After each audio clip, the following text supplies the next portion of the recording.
As you can see, today we are working with some Python important questions which are asked in interview, and you need to prepare them if you are going for a Python developer or any other interview related to the Python. So let me start with the very basic question which is there. Write a program to find average of n natural numbers. So what you have to do, you have to calculate the average of the n natural number. They can be 10, they can be 12, they can be 15. So I have taken n is equal to 10, s is to be initialized as 0. Then I say for I in range. So we know for loop I in range starting with the 1, n plus 1 means, because for always takes a one variable, one, you can say if n is 9, it will take 8. So that's why I need to put n plus 1. That means exactly 10 should be included. So s is equals to s plus I. So let me go with the one by one dry run. So first time I will be what? 1, and it will be added to 1 plus s. That means it will be added to 0. So 1 plus 0. Next time it has to be incremented. I has to be incremented. So 2 plus 1. Then again, then it will be 2 plus 1. Then 3, 3 plus 4, like that. So 1 plus 2 plus 3 plus 4, and it has to be added in the s. So this is included. These two statements are very important. This loop will execute till the end. That means 10. Because I have given 10 plus 1, that is 11. So it has to reach to 10. So I is 1, 1 plus 2 plus 3 plus 4 plus 5. That means if I is starting with 1, so it seems to be, it will be 55, round like that. So 55, then I want to average of the n natural numbers. Average means I am taking a one variable AV, you can take any variable, is equals to S. S means whatever the calculation I have calculated and divided by the number of the variables. How much variables are there? So how many values are there? They are 10. So I'm saying 10. So if you include here, instead of 10, you will say 20. So it will execute according to that. So if I'm just going to run the program, and we will see whether it's working or not. So we will see whether there are any, see there are many programs which we have to discuss. So in this way you can work with the different programs and you just try to run them. So I just say Control C from this position, and I'm just going to file, I'm just going to click new file and Control S. I just say p.py because I want to run this program and I just want to execute the program, and you will see it will give you the average of that number if the program is 101% right. Yes, 55 was the value. 55 divided by 10, that will be 55. So if you change the value here, exactly the value will be changed for the average also. Right? So clear? I think it's clear. So your looping concept should be very clear. If your looping concepts are clear, all the things are automatically clear. So in this thing you have to always remember, I will start with the 1, and as we have taken n plus 1, so it will reach to 10. If I'm not taking this n plus 1 here, it will reach to n minus 1. That means 9. So the question is not that 9 n minus 1. Question is average of n numbers. So we need to include this n plus 1 here. I think this is clear now. So let's move to the next program. What is the next program? Write a program to print the pattern. So this type of pattern you must have seen earlier. In C programming or in Python programming or in any other programming, the looping concept is same, but the way to design the program is little different as compared to other programmings. So I want this type of pattern. This if I just uncomment this, yes, this is a pattern which I want. Okay, so how we are going to make this pattern? We will just go with this program and we will just discuss this, what is the exactly we want. So I want the number of rows should be, for example, 1, 2, 3 and 4. So I say the number of rows are 4, and here I'm starting with 1 and ending with n plus 1. That means it will reach to 4, up to 4, because n plus 1 is there. That's great. So that means I will start with 1, then it will go to 2, then 3, then 4. This will be the thing. Okay, so when I is 1, I'm saying star multiplied by I. So if you remember this star sign, again, if we are putting with anything with a string, or if I say hi, and if I say in a Python, I'm talking about Python. In Python, if I say hi, and if I say multiply sign, and if I say 8, that means it represent in Python, that means it is a repetition of hi. How many times? It will display like this, hi 8 times and all, right? So in the that is the same thing which we have used here in for define the pattern and all. So we will just go with that. I'll show you how it is going to.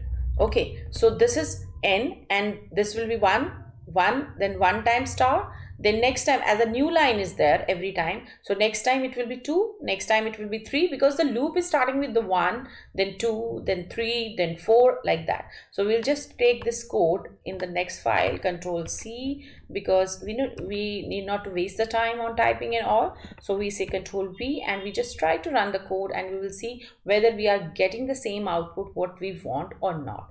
So enter the rows. If I say 4, so it will display like this. In the similar manner, if I just go with the according to the rows, if I say row for the 5 or 6 for 7, whatever the rows I am giving, according to that it will go with. So I say 5, so it will display like this.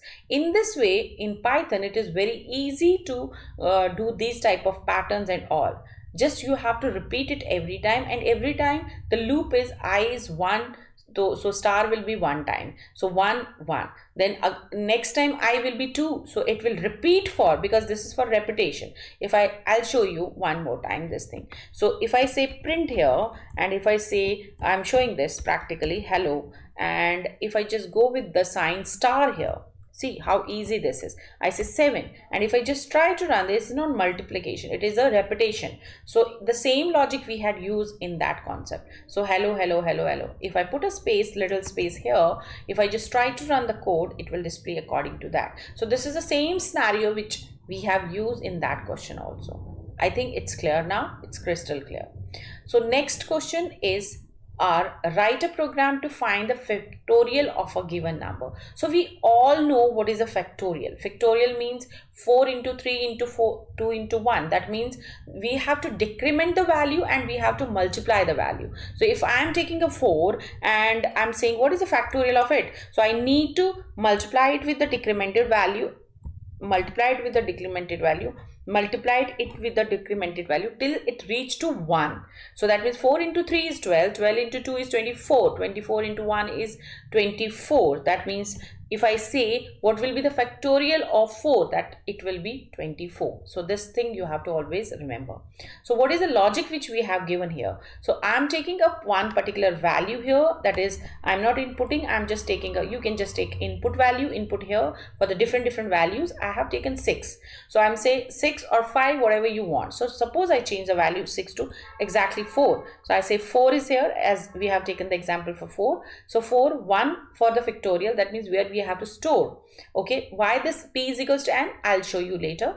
So while n greater than 0, that means we have to decrement it till it is greater than 0. That means it should be 4, then 3, then 2, then 1. When it reaches to 0, then the loop will terminate. So that means it has to be multiplied with f is equals to 1. So 1, if I take, this is again a thing which you have to remember. If I take 1, that is fine. If I take 0 here, that is wrong, because everything will be changed to 0. So you need to mention it 1. So starting value is 1, 1 multiplied by 4, that is 4. Next time it is decremented with n minus 1. That means now n has reached to 3. Isn't it? So for these questions, your looping concept should be very good. So n is 3. So again the loop will execute. N is 3 greater than 0? Yes. So 4 into 3, that is 12. 3 minus 1, that is 2. Again the decrement. Again, that means up to 1 it will go with like that. Because the loop, the two statements are inside the loop, that means the two statements will execute loop again and again till the n is 0. Okay, so 4 into 3 into 2 into 1, that means I am getting now what the value 24. Okay, 24. Now after execution, this indentation should be left hand side. If you mistakenly do this thing, if you are putting this like tab it here or inside this like this, it will print, but it will show you 4 into 3, that is 12, then 24, it will show you in a list format. We don't want that. We want a single value for that. So you have to put it in the left side. Okay, now the next question is why the p? Because if I say factorial of n, so n is already destroyed while n minus 1, n is reached to 0. So if I say factorial of 0 is 24, it sounds very bad. So that's the reason we assign the value in the initial part before doing this calculation. That means you have to assign, or you have to make a duplicate value of n to p, and then I can reuse it. Okay, so now if I just copy this code, control C, and I just put it here to run, control A, control B, and I just see whether I'm getting the same output which I want. That is 24 should be the value. 4 into 3 into 2 into 4, 1. So I'm getting exactly 24. So if I'm not giving this p value, if I'm saying okay, I'm going with the n is already lost here. So if I just say, it will give you factorial of 0 is 24, because 24 I'm getting but 0, so it is not sounding a proper value. So that's the reason we say we have to assign a value at the initial time. We have to assign the value, or we have to make a duplicate of it, and then we can assign the value. Okay, so this is about all the 3 questions which we have discussed today, which they can ask you in an interview or for your examinations, whether you are going for a BCA, BTech or any other computer course. So these type of questions, these type of elaboration should be there. And yes, definitely we are going to make the sessions on these questions. Let me know in the comments if you really find it useful. So please like the video, share with your friends this video, and subscribe my channel if you really find that these questions are worth it. So I'll meet you in the next video. Thank you for watching. Take care. Till then, take care. Bye bye.